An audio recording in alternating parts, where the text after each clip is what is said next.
A paz do Senhor Jesus, meus amados irmãos, vamos começar aqui mais um cafezinho com Jesus. Eu sou o pastor Alex que apresenta o cafezinho e nós estamos em um estudo muito gostoso que é o estudo do livro de Gênesis, né?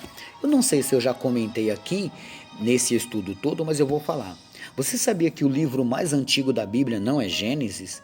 Ele fala do início, né? Gênesis fala do início, mas quem escreveu foi Moisés.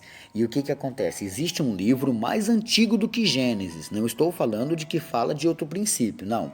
O primeiro livro a ser escrito não foi Gênesis, foi o livro de Jó, tá entendendo?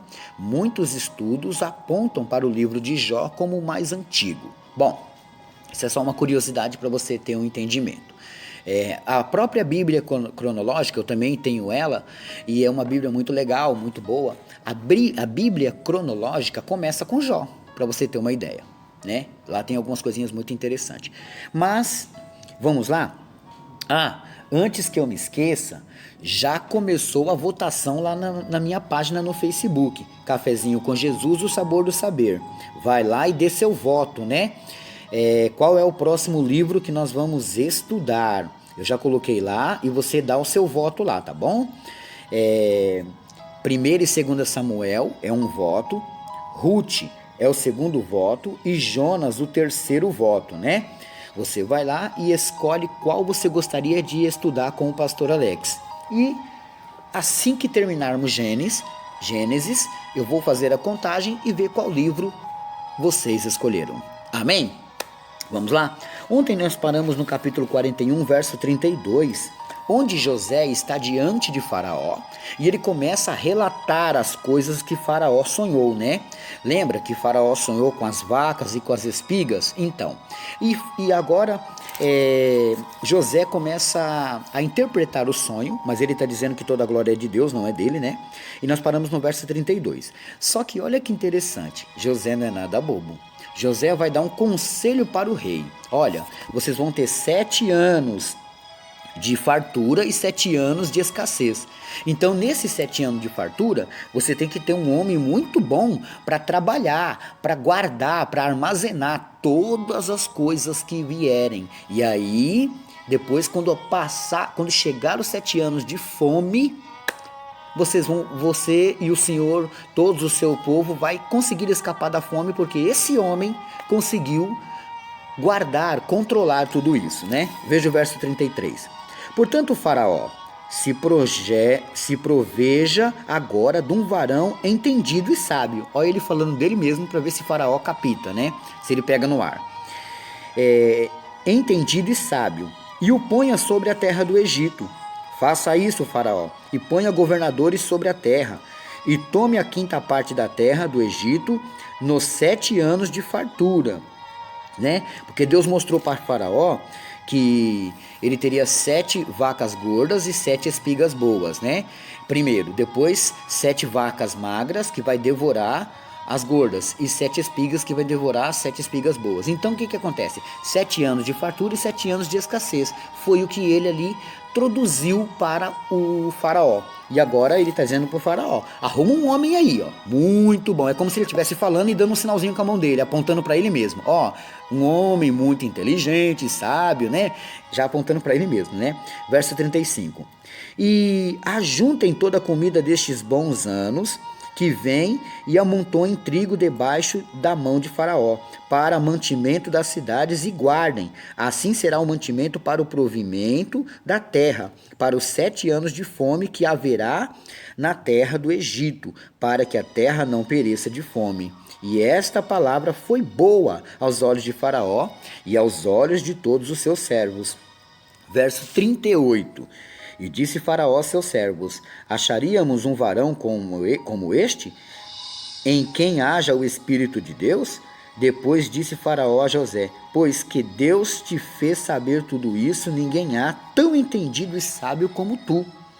Tu estarás sobre a minha casa, e por tua boca se governará todo o meu povo. Somente no trono eu serei maior que tu. Olha só, meus irmãos. José agora está sendo exaltado como governador, ele vai governar, é ele, é a palavra dele, né? A única coisa que está acima dele é o trono de Faraó, abaixo de Faraó tem ele, pronto. Um hebreu, meus irmãos, olha o que Deus faz, você vai entender o porquê que Deus fez tudo isso, olha só, verso 41. Disse mais Faraó a José, vês aqui, te tenho posto sobre toda a terra do Egito. E tirou Faraó o anel da sua mão e o pôs na mão de José. E o fez vestir de vestidos de linho fino, e pôs um colar de ouro no seu pescoço, e o fez subir no segundo carro que tinha, e clamava diante dele, ajoelhai, assim pôs sobre toda a terra do Egito, né? Olha que honra, né? Então, no verso 44 diz assim, ó, e disse Faraó a José, eu sou Faraó, porém sem ti ninguém levantará sua mão ou seu pé em toda a terra do Egito. E chamou Faraó o nome de José Zafenate Paneia. Você vai lá no meu Instagram, na minha página, no Facebook. Eu quero que você me repita qual é o nome de José que Faraó mudou. Faraó mudou o nome de José. Qual é o nome dele? Eu vou dar uma dica. Zafenate Paneia, tá? Meu Instagram, para quem não tem, Pastor Alex Cafezinho, né? Vamos lá? Verso 45. E chamou o Faraó o nome de José Zafenate Paneia, e deu-lhe por mulher Azenate. Então, Zafenate Paneia é o governador do Egito. Se essa mensagem chegasse para os seus irmãos, eles não saberiam que era José. Deus trocou, Deus permitiu a troca do nome dele para que não fosse a hora ainda de todo mundo descobrir. Então Deus permitiu que o nome dele fosse trocado e agora ele casou com uma mulher de lá, filha de Potífera, sacerdote de On, e saiu José por toda a terra do Egito. Então José agora não é mais conhecido como José. Todo mundo que olha, ele chegou ali como escravo, olha que história linda, né, meus irmãos? Ele chegou como escravo, foi acusado de ter ficado com a esposa de Potifar, e ele pagou a pena dele, foi honrado, saiu da cadeia, mesmo sem ele dever nada. Ele decifrou os sonhos, porque Deus passou a ele o entendimento, e ele foi exaltado para governar o Egito, né? Veja o 46. E José era da idade de 30 anos, quando esteve diante da face de Faraó, rei do Egito. E saiu José da face de Faraó e passou por toda a terra do Egito. E a terra produziu nos 7 anos de fartura as mãos cheias, né? A mãos cheias.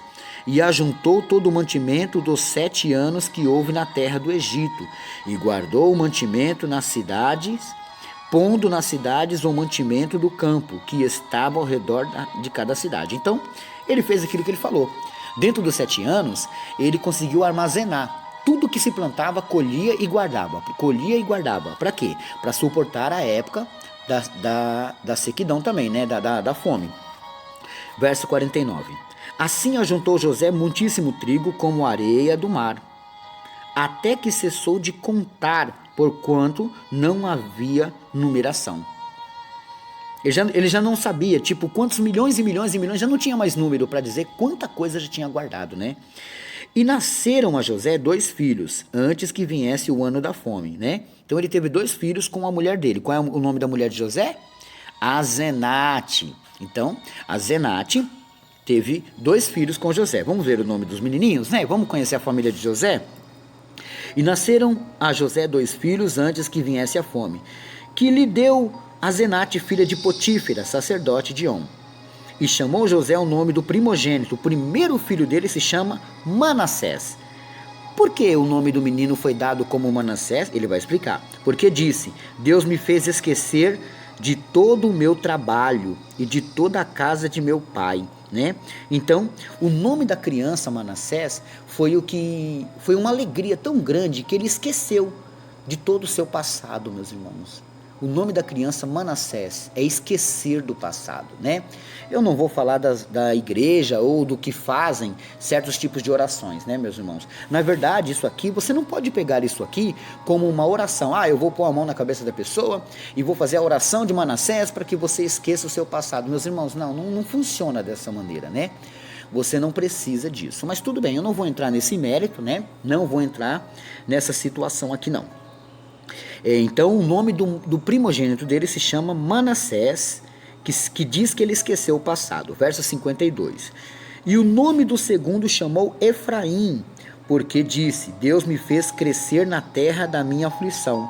Então, Manassés significa esquecendo do passado. Efraim significa crescer na terra da aflição. Se fosse assim, eu já fazia uma campanha. Manassés e Efraim, esquecendo o passado e crescendo na aflição. Você pode até colocar esse título numa campanha, mas você não pode dizer que isso vai acontecer com eles por causa desses nomes. Não mistura as bolas, meus irmãos, tá entendendo? Bom, vamos lá. Verso 53. Então acabaram-se os 7 anos de fartura que havia na terra do Egito, e começaram a vir os 7 anos de fome, como José tinha dito. E houve fome em todas as terras, mas em toda a terra do Egito havia pão.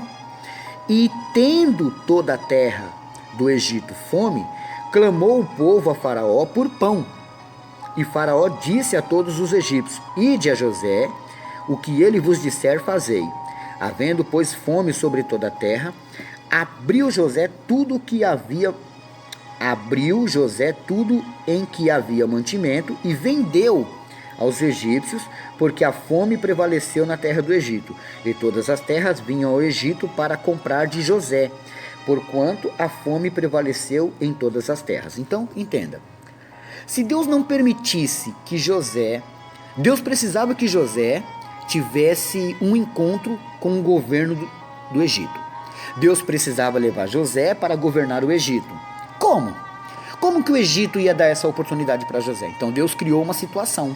Colocou no coração do pai de que fizesse uma túnica e deu sonhos a ele. Por causa da túnica e dos sonhos, José contou para seus irmãos. Por causa disso, lançaram ele na cova.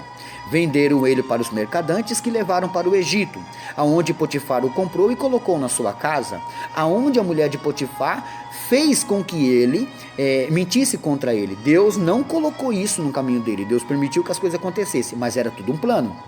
Assim, a mulher o acusou, ele pegou cadeia, porque o caminho para chegar no governo tinha que passar por aquilo. Na cadeia, ele interpretou 2 sonhos. Os 2 aconteceram, um morreu e um foi exaltado. O que foi exaltado esqueceu de José, mas quando Deus deu um sonho a Faraó, Faraó não tinha quem o interpretasse, ficou chateado. Aquele se lembrou de José e colocou José de frente com Faraó. Faraó agora, eu estou narrando toda a história para você, Faraó agora vê que o seu sonho é interpretado, 7 anos de fartura, 7 anos de fome, e ele coloca José como governador do Egito. José como governador, dentro de 7 anos, ele coloca todos os mantimentos guardados, meus irmãos, e assim ele se torna governador do Egito, e todas as pessoas que necessitam de comida, precisam comprar de José. José agora não é mais chamado de José, é chamado de Zafinate Paneia, e casado com Zafenate, pai de 2 filhos. O seu primogênito se chama Manassés e o segundo filho, Efraim. E eu paro por aqui e amanhã tem mais. Olha só, lição de casa, Salmo 103, verso 3. Salmo 103, verso 3. Meus irmãos, não consegui parabenizar os irmãos ontem, porque o áudio acabou muito rápido, né, meus irmãos? Não deu para cortar e voltar, mas eu vou parabenizar hoje que ainda dá tempo, né? O aniversário foi ontem, me perdoa mesmo, meus irmãos. Fez aniversário ontem a irmã Adélia, né? Um abraço para ela. Ela pertence ao grupo Mulheres Guerreiras. Ela é lá de Mato Grosso do Sul, né? Irmã Adélia, me perdoa, minha irmã, mas é que esse estudo ele tá longo e acabou não dando tempo, né? Olha só, fez aniversário ontem também Andrélia. Abraço da Vera de São Sebastião. Andrélia, feliz aniversário e Deus abençoa grandemente, viu, a vossa vida. E está fazendo aniversário hoje a irmã Eliane, lá de Londrina, no Paraná, né? Feliz aniversário, varoa, Deus abençoa grandemente. E hoje também é aniversário do Manuel Vieira Rodrigues, né?